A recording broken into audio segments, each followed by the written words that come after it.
Clinton on Sunday, September 11th, the Clinton Half Marathon. It'll be the 11th running of this. We got Sarah Lorenz with us of the YWCA.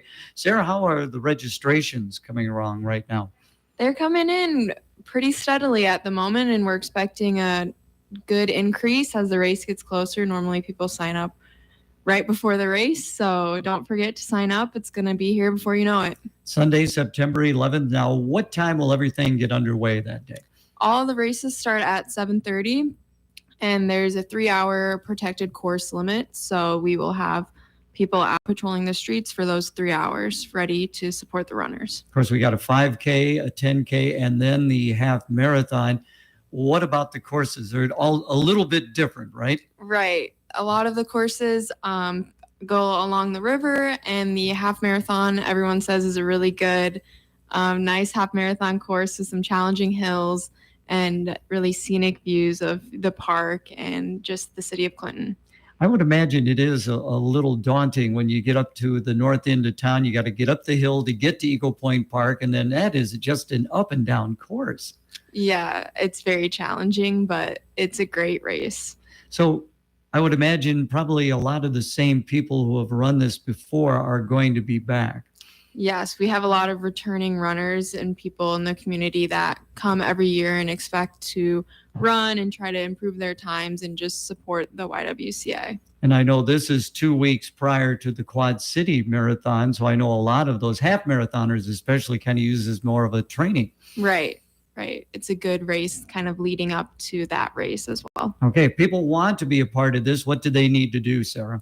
You can visit ClintonHalfMarathon.com or visit the Clinton Half Marathon Facebook page or the YWCA Clinton Facebook page or website, or even just calling the Y if you're curious and have more questions. Now, what about the cost? What's that? It varies for each race, so okay. There's more information on our website about that, but it's a pretty standard, 5K, 10K half marathon. Is there an opportunity if you register earlier for a little bit of a break in the cost? Yeah, around town we do have some flyers with discounts as well as on our Facebook page and other places online. So if you search around, or if you'd like to subscribe to our email, you can email marketing@ywcaclinton.org, and we also send out information for the race on emails with discounts and other opportunities. What about the proceeds? What is the money going towards, Sarah? Yeah, the money supports all of the YWCA Clinton programs that we offer to support the community, especially with our childcare and our youth programming, as well as our physical center and our aquatic center with our indoor pool that everybody in the community really loves, and our empowerment center services. Yeah, there aren't too many indoor pools that people get the opportunity to use. Right. Now, there is a packet pickup. Tell us about that. From 5 to 7 p.m., September 10th, right before the race at Brown's Shoe Fit downtown. You can come and get your packet the day before just so you're kind of ready for the race the next day. And then afterwards, after you've gotten done running, there's some more things for you to do, right? Right. Amy, come on in, have a seat down here.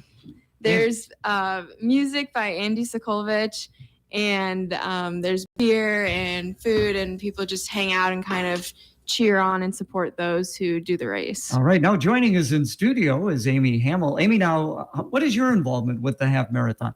So for the last few years, I've been helping with coordinating the support along the course and and also both from a volunteer standpoint and safety and entertainment.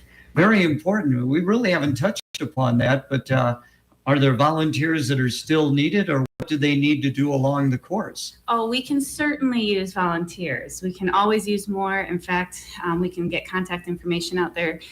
There's so much that we can use we kind of use it as a dual purpose. They're manning streets so that there's not traffic coming into the course, so watching those intersections.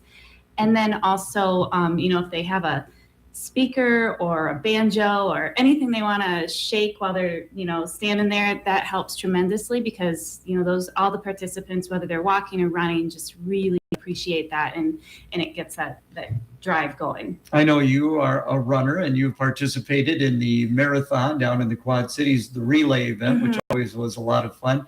How'd you get involved in running? Goes back to your high school days in cross country or what? Oh gosh, yeah, probably.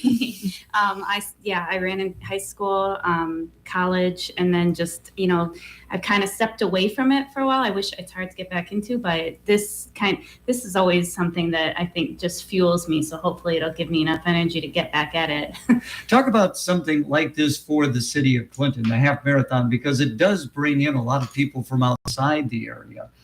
Yeah, it does. I don't have the numbers as far as how many come from outside of the area, but it's a huge event. And I think it's so good for our community.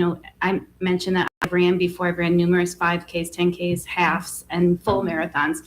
And I think this is by far the hardest 10K and half marathon that I've ever ran in the area. It's challenging, and those hills are kind of brutal. It's picturesque in the park. So it's a cool, it's cool to be able to have that. And we have a lot of runners in this area, real runners that still run, I should say. and I think it's exciting for them to be able to be on their home, on their home streets. These are the streets they train and practice on. And so to be able to just kind of put it into a race, format is good. And so, yeah, I think that's great. One thing that we can always use too, I mentioned volunteers for safety, but the support. I mean, if you're along the course, gosh, step outside your house that morning, and just every little bit of support helps those people running. So now, what do your responsibilities begin the day before to kind of get the course together, or what do you do on race day? On race day, it kind of go crazy a little, but I think on race day, I usually am just I'm going back to all the different locations to make sure people are where they were supposed to be, making sure they have their safety vests. I'm usually dropping off extra speakers that I've secured at some of the locations if they can handle that too, to serve as dual, making sure the water stations are set up and appropriately going. And then, I've actually a few years ago, we were dropping off donuts because they're there for a long time. So dropping off donuts to the bigger stations like Clinton cross country team, Comanche cross country team. Those are the Clinton High football team. Those are like groups of people, the Leo's Club, that have always been there, and they have a huge group of students and support with their coaches and leaders, and they just really make it. We want to do something for them too, so we're usually dropping stuff off to them and taking pictures. You bring up some great points. I mean, it takes a lot of people to put together an event like this. Mm-hmm. So Sarah, again, if people want to participate, they want to get involved, how can they do that? Go to clintonhalfmarathon.com or ywcaclinton.org, as well as visiting all of our Facebook pages. If you just search Clinton Half Marathon, YWCA Clinton, or you can just email me directly at marketing@ywcaclinton.org if you have any other pressing questions. Aimee, I've kind of fallen into your category now. I don't run nearly as much as I used to, but I do miss the running and the camaraderie of, getting done with a road race. And you certainly do see that when this road race is over. I like the fact that a lot of the runners who have finished early still stick around and support those ones that are yet to finish. Yeah, I think 2 years ago is when we moved it to the end location at the 5th Avenue. Right. And that was just brilliant. I think, the race directors for moving that it just kind of allowed that hype and that enthusiasm to all be right there cheering on, that maybe the last runner in even. So I think the location is great with that. But yes, we do have a good family of runners in the area that just like to stay around and share that camaraderie and talk about, what was good and what was bad about the course that year. So it's good. We're always open to feedback. And of course, I'll be at the finish line reading their names as they cross the line, which is a lot of fun. I always enjoy that. And I always tell people, I just know every one of them. I just know their name. I don't have to look at the computer screen at all. Thank you both for coming in today. Yep. Yeah, thank you.